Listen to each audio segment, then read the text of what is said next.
কুল্লু বানি আদম খাত্তাউন, প্রত্যেক আদম সন্তানই পাপী, প্রত্যেক আদম সন্তানই পাপী। ওয়া খায়রুল খাত্তাইনা তাওয়াবুন, আর উত্তম পাপী সেই ব্যক্তি যে পাপ করার পর তওবা করে। দেখুন বলতেছে উত্তম পাপী সেই ব্যক্তি, পাপী বলতেছে উত্তম সেই ব্যক্তি যে পাপ করার পর তওবা করে। দেখুন এ সম্পর্কে আর একটি হাদিস আনবি হুরায়রা রাদিয়াল্লাহু তাআলা আনহু ক্বালা রাসূলুল্লাহ সাল্লাল্লাহু আলাইহি সাল্লাম, আল্লাহে, আল্লাহর শপথ, ইন্নী, নিশ্চয় আমি, লাস্তাগফিরুনাল্লাহ, আল্লাহর কাছে ক্ষমা চাই, ফিল ইয়াউমি, প্রতিদিন, আকসারা মিন ৭০ মারওয়াত, ৭০ বারের অধিক। রাসূল বলতেছেন আল্লাহর শপথ, আমি প্রত্যেক দিন ৭০ বারেরও বেশি তওবা করি, ইস্তিগফার পাঠ করি। অন্য হাদিসে আছে ১০০ বার। চিন্তা করে দেখুন, রাসূল যার জীবনে কোনো পাপ নেই, যিনি ছিলেন উত্তম চরিত্রের অধিকারী, তিনি বলতেছেন আমি দিনে ৭০ বারেরও অধিক ইস্তিগফার কামনা করি, আল্লাহর কাছে ক্ষমা প্রার্থনা করি। রাসূল যদি ৭০ বারের অধিক বেশি তওবা করে ইস্তিগফার কামনা করে, তাহলে আপনাকে আমাকে, আমরা যে পাপ করি তার কারণে কতবার ইস্তিগফার পাঠ করতে হবে আপনারা বলুন। প্রিয় উপস্থিত বিন্দু, ২, তাকওয়া অবলম্বন করা। তাকওয়া কি? তাকওয়া হচ্ছে আল্লাহকে ভয় করা, আল্লাহর ভয়ে সকল পাপ কাজ থেকে বিরত থাকা। এখন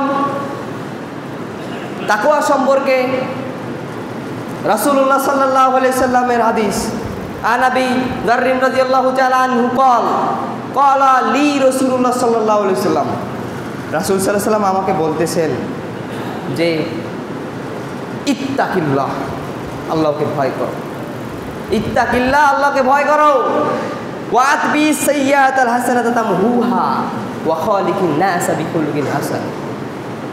মানুষের এবং মন্দ কাজ অর্থাৎ পাপ কাজ হয়ে গেলে সঙ্গে সঙ্গে একটা ভালো কাজ করো, পাপ কাজ হয়ে গেলে সঙ্গে সঙ্গে একটা ভালো কাজ করো, কেননা এই ভালো কাজটি পাপ কাজটিকে মিটিয়ে দেবে, শেষ করে দেবে।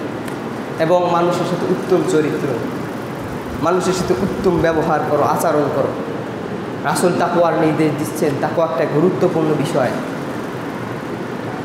এ সম্পর্কে আরও একটি হাদিস, আন আবি হুরায়রা রাদিয়াল্লাহু তাআলা আনহু ক্বালা রাসূলুল্লাহ সাল্লাল্লাহু আলাইহি সাল্লাম, আল মুসলিমু আখুল মুসলিম, এক মুসলিম অপর মুসলিমের ভাই, লা ইয়াজলিমুহু, তার প্রতি জুলুম করবে না, ওয়ালা ইয়াখযুলুহু, তাকে লজ্জিত করবে না, ওয়ালা ইয়াহকিরাহু, তুচ্ছ মনে করবে না, ছোট মনে করবে না। প্রিয় উপস্থিতি, তারপরে বলতেছেন আত্তাকওয়া হা হুনা ইউশিরু ইলা সদরি সালাসা মারওয়াত, তিনি তার বুকের দিকে ইঙ্গিত করে বলতেছেন তাকওয়া এইখানে, তাকওয়া এইখানে, আল্লাহর ভয় এইখানে।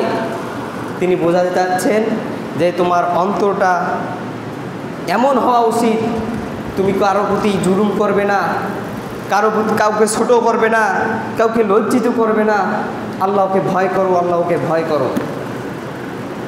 এ সম্পর্কে আল্লাহ সুবহানাহু ওয়া তাআলা বলতেছেন, ইয়া আইয়ুহাল্লাযীনা আমানুত্তাকুল্লাহ, হে ঈমানদারগণ, ইয়া আইয়ুহাল্লাযীনা আমানুত্তাকুল্লাহ হাক্কা তুকাতিহি ওয়া লা তামুতুন্না ইল্লা ওয়া আনতুম মুসলিমুন, তোমরা তাকওয়া অবলম্বন করো এবং মুসলিম না হয়ে মৃত্যুবরণ করিও না।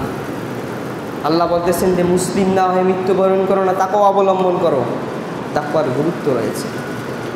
দেখুন রাসূলের হাদিস, আনি নোমান ইবনে বাশির রাদিয়াল্লাহু তাআলা আনহু আন্না রাসূলুল্লাহ সাল্লাল্লাহু আলাইহি সাল্লাম ক্বালা, নিশ্চয়ই রাসূল সাল্লাল্লাহু আলাইহি সাল্লাম বলেছেন, আলা, জেনে রাখো, ইন্না ফিল জাসাদি মুজগাতান, নিশ্চয়ই মানুষের দেহের মধ্যে একটা রক্তপিণ্ড রয়েছে, একটা গোশতের টুকরো রয়েছে, একটা হৃৎপিণ্ড রয়েছে। ইজা সলুহাত সলুহাল জাসাদু কুল্লুহু, যখন তা ঠিক থাকে তখন সমস্ত দেহ, পুরো শরীর ঠিক থাকে। ওয়াইদা ফাসাদাত ফাসাদাল জাসাদু কুল্লুহু, যখন সেই জিনিসটা নষ্ট হয়ে যায় পুরো শরীরটা নষ্ট হয়ে যায়। আলা জেনে রাখো, ওটা আলা জেনে রাখো ওয়াইয়াল কলব, সেটা হচ্ছে অন্তর। তোমরা ভালো করে জেনে রাখো, সেটা হচ্ছে অন্তর। মানুষের অন্তর যদি নিকৃষ্ট হয়ে যায়, মানুষের অন্তর যদি কলুষিত হয়ে যায়, সেই মানুষের দ্বারা বিভিন্ন পাপ কাজ করা সম্ভব। এই জন্য রাসূল বলতেছেন যে তোমরা তাকওয়া অবলম্বন করো, আল্লাহকে ভয় করো। প্রিয় উপস্থিত বিন্দু, তাকওয়া এমন একটি গুরুত্বপূর্ণ জিনিস, এমন একটি গুরুত্বপূর্ণ বিষয়, যার অন্তরে আল্লাহর ভয় থাকবে না, যার অন্তরে তাকওয়া থাকবে না, যে আল্লাহকে ভয় করবে না, তার দ্বারা পৃথিবীর সমস্ত পাপ কাজ, সমস্ত অন্যায় কাজ, সমস্ত অশ্লীল বেহায়াপনা কাজ করা সম্ভব। কেন? কারণ সে তো আল্লাহকে ভয় করে না। সে তো ভয় করে না যে আমাকে আল্লাহর কাছে জবাবদিহি করতে হবে। সে তো ভয় করে না যে আমার পরকাল আছে, আমার জান্নাত জাহান্নাম আমাকে দেওয়া হবে। এটা তো সে মানে না, এটা বোঝে না, সেটা ভয় করে না। প্রিয় উপস্থিত বিন্দু, এই সম্পর্কে আরও একটি হাদিস। আন আবি হুরায়রা রাদিয়াল্লাহু তাআলা আনহু ক্বালা রাসূলুল্লাহ সাল্লাল্লাহু আলাইহি ওয়াসাল্লাম, আবু হুরায়রা রাদিয়াল্লাহু তাআলা আনহুর হাদিস, তিনি বলেন রাসূল সাল্লাল্লাহু আলাইহি ওয়াসাল্লাম বলেছেন, ইন্নাল্লাহা লা ইয়ানজুরু ইলা সুওয়ারিকুম ওয়া আমওয়ালিকুম ওয়ালাকিন ইয়ানজুরু ইলা কুলুবিকুম ওয়া আমালিকুম। তিনি বলতেছেন, রাসূল বলেছেন, আল্লাহ তোমাদের শারীরিক বাহ্যিক আকৃতির দিকে তাকান না। কে কত সুন্দর, কে উঁচা লম্বা, কার চেহারা ফর্সা কালো, এগুলো দেখেন না। ইন্নাল্লাহা লা ইয়ানজুরু ইলা সুওয়ারিকুম ওয়া আমওয়ালিকুম, কার কত সম্পদ আছে, কে কত গাড়ি বাড়ি, খামার বাড়ি, ধন সম্পদের অধিকারী, এটা দেখেন না। আল্লাহ এটা দেখেন না। ওয়ালাকিন ইয়ানজুরু ইলা কুলুবিকুম ওয়া আমালিকুম, তিনি দেখেন বান্দার অন্তরের দিকে, বান্দার আমলের দিকে দেখেন, বান্দার কতটুকু আমল রয়েছে। আল্লাহ সুবহানাহু ওয়া তাআলা এটাই দেখেন। তিনি দেখেন না কারো সৌন্দর্যতা, কারো সম্পদ। তিনি দেখেন মানুষের অন্তরটা, মানুষের আমলটা ঠিক আছে কিনা। প্রিয় উপস্থিত বিন্দু, তাকওয়া অবলম্বন করলে কি হবে?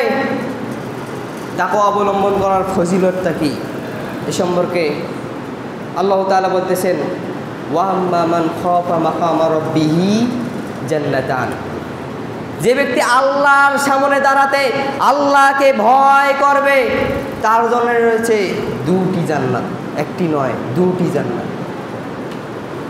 যেই জান্নাত, সুবহানাল্লাহ, জান্নাতের বর্ণনা অনেক। সম্মানিত উপস্থিতি,